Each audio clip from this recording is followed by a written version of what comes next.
नमस्कार दोस्तों, मेरा नाम है हिमांशु शर्मा और मैं पेश हूँ हिमाचल प्रदेश की एक ऐसी डरावनी और सच्ची घटना को लेकर जिसको सुनकर आपकी रूह तक कांप जाएगी। तो ये कहानी उस समय की है जब ना तो ज़्यादा टेक्नोलॉजी हुआ करती थी और ना ही हॉस्पिटल की इतनी ज़्यादा फैसिलिटी थी। बेसिकली ये कहानी है एक प्रेग्नेंट लेडी की जिसका नाम है बिमला। तो बिमला की प्रेगनेंसी का सबसे ख़तरनाक पार्ट ये है कि उसकी प्रेगनेंसी को 10 से 11 मंथ हो चुके थे और जबकि एक नॉर्मल डिलीवरी 9 मंथ में हो जाती है। पर जैसे कि मैंने पहले बोला कि उस समय ना तो इतनी टेक्नोलॉजी थी, ना ट्रांसपोर्ट, ना हॉस्पिटल की इतनी फैसिलिटी थी। तो गांव में डिलीवरी दाई माँ करवाया करती थी। दाई जो होते थे गांव में वो करवाते थे। तो जब दाई बिमला को चेक करती थी तो वो देखती थी बिल्कुल नॉर्मल था सब कुछ कि पेट में बच्चा है और मूवमेंट कर रहा है। पर जब बिमला देखती थी, बिमला को कुछ मूवमेंट, कुछ महसूस नहीं होती थी, उसे कोई लेबर पेन नहीं होता था। ये देख के दाई माँ डर जाती थी क्योंकि उसकी लाइफ में पहली बार ऐसा इंसिडेंट हुआ था। तो दाई माँ ने बिमला के पति को एक चेले के पास भेजा कि तू चेले के पास जा भाई। और मतलब वहाँ जाके जो चेले होते थे उनके पास बहुत सिद्धियाँ होती थी, मतलब उनको सब कुछ पता होता था। तो उसके पास भेजा कि वो कुछ विभूति देगा तो उससे लेके आ, उससे फ़र्क पड़ेगा। ठीक है, बिमला का पति चल जाता है चेले के पास पहुंचता है, सब कुछ उसको बताता है कि ऐसा ऐसा मेरी पत्नी के साथ हो गया है और ऐसा ऐसा। ठीक है, चेला समझ जाता है और उसको दे देता है विभूति कि इसको उसको 6 से 7 दिन तक देना है और फ़र्क पड़ेगा इससे। बिमला का पति घर आ जाता है और उसको वो नियमित रूप से 6 से 7 दिन तक देता है। और अच्छी खबर ये हुई कि अब बिमला को लेबर पेन शुरू हो गया है।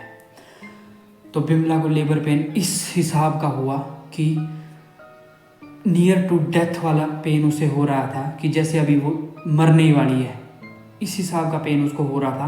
पर ये सब देख के सब डर गए, दाई माँ भी डर गई, उसका पति डर गया, सारे आस पास के लोग सब डर गए। तो दाई माँ ने बिमला के पति को फिर से चेले के पास भेजा और रात के 1:30 या 2 बजे के आसपास की बात है ये, उसे भेजा कि तू जल्दी जा और चेले को सारी बात बता और उससे विभूति वगैरह लेके आ, जल्दी लेके आ, नहीं तो ये मर सकती है। रात का 1:30 बज रहा था। बिमला का पति जाता है, भागता है 5-6 किलोमीटर भाग के तय करना, दौड़ के जाना, दौड़ता उसके बाद बहुत सारे इंसिडेंट होते हैं रास्ते में, पर फिर भी वो चला जाता है, पहुंचता है, चेले को सारी बात बताता है। चेले को शंका हो जाती है कि यहाँ तो कुछ नेगेटिव एनर्जी है नेगेटिव एनर्जी, जो कि दाई माँ को भी इसका आभास हो गया था कि यहाँ पे कोई ना कोई नेगेटिव एनर्जी ज़रूर है। तो जैसे वो बताता है कि ये ले बेटा, क्या बोलते हैं, विभूति, और इसको गड़वी होती है, एक पानी होता है उसमें, एक मतलब भगवान का समझ लो, भगवान का पानी, एक गंगा जल टाइप समझ लो, तो उसमें मिलाना है, उसके बेड के पास वो रखना है और उसे पिलाना भी है वो। ठीक है, बिमला का पति भागते घर जाता है, बहुत जल्दी जाता है। और जैसे ही घर पहुंचता है वहाँ देखता है कि बिमला का ऐसा लग रहा है जैसे बिमला मरने वाली है और बस इसकी आखिरी सांसें चली हुई है। वो फटाफट जैसे चेला बताता है वैसे उसको देता है और पिलाता है पानी और वहाँ भी रखता है। और जैसे ही ये सब चीज़ होती है, फाइनली बच्चा बाहर आना शुरू होता है। दाई माँ बोलती है सबको कि सब बाहर जाओ, बच्चा बाहर आ रहा है और डिलीवरी होने वाली है। जैसे सब बाहर जाते हैं और फाइनली डिलीवरी हो जाती है। और डिलीवरी देख के दाई माँ बहुत ही ज़्यादा डर जाती है क्योंकि जो बच्चा था वो बाहर आते ही हंसने लगता है। और वो कोई ऐसी वैसी हंसी नहीं हंसता, वो हंसता है बिल्कुल डरावनी हंसी, जो डरावनी तरीके से हंसी जाती है।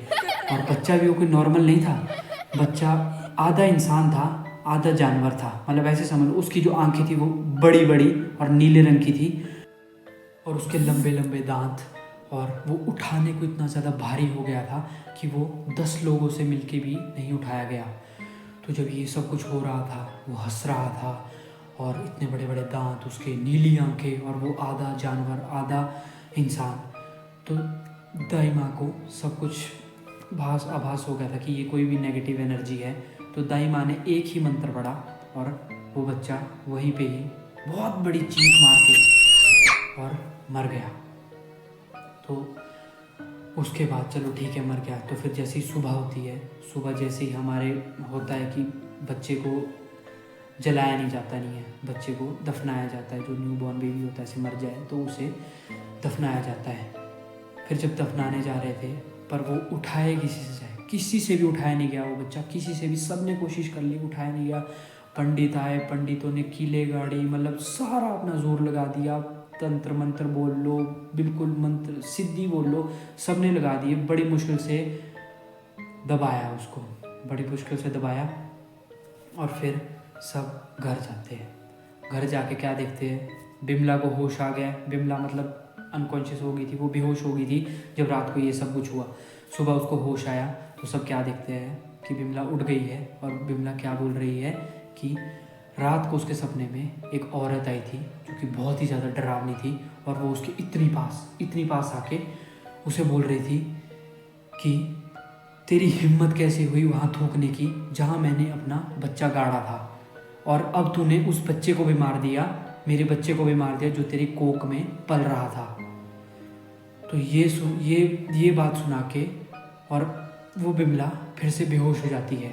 वो औरत उसके सपने में आके इतना तक बोल के गई कि मैं तेरा सब कुछ ख़त्म कर दूंगी, सर्वनाश कर दूंगी, और बिमला वहीं पे बेहोश हो जाती है। ठीक है, फिर ये सब कुछ सबको आगे पता चलती है बात। फिर वो उसकी फैमिली पंडितों के पास जाती है, चेलों के पास जाती है, सारे इसका समाधान करते हैं। धीरे धीरे करके सब कुछ होता है, तो सब कुछ नॉर्मली हो जाता है। बहुत टाइम लगता है, पर फिर आज बिमला के 2 लड़के और 1 लड़की है जो कि अच्छे तरीके से सॉर्ट हो जाता है। पर इसमें सीखने वाली बात ये है कि जैसे बड़े बुजुर्ग बोला करते थे कि कहीं भी आप दूसरी जगह पे जाओ तो वहाँ पे ना ही कोई ऐसी प्रक्रिया करो, ना ही मतलब कोई मल मूत्र ऐसा कुछ भी आपको कहीं नहीं करना है, ना ही थूकना है, क्योंकि दूसरी जगह पे आपको नहीं पता कि वहाँ का क्या रहस्य है। वहाँ का रहस्य के बारे में आपको बिल्कुल नहीं पता। तो ये कहानी थी। ये कहानी सुन के मुझे तो बहुत ही ज़्यादा डर लगा था। आई होप आपको भी बहुत ज़्यादा डर लगा, क्योंकि एक सच्ची घटना है। तो अगर आप चाहते कि मैं ऐसी सच्ची घटनाएं और ऐसी डरावनी घटनाएं हिमाचल प्रदेश के या कहीं भी और की और सुनाऊं, तो ये रही मेरी ईमेल आईडी, और इंस्टाग्राम भी मेरा सामने ही दिख रहा होगा आपको। तो आप इस पे मुझे अपनी कहानियाँ भेज सकते हैं, जो भी आपके साथ इंसिडेंट हुआ है, तो मैं उसे सुनाऊँगा अपने चैनल पर। और ऐसी और कहानियाँ सुनने के लिए मेरे चैनल को सब्सक्राइब कीजिए, मुझे इंस्टाग्राम पे फॉलो कीजिए, और तब तक के लिए धन्यवाद।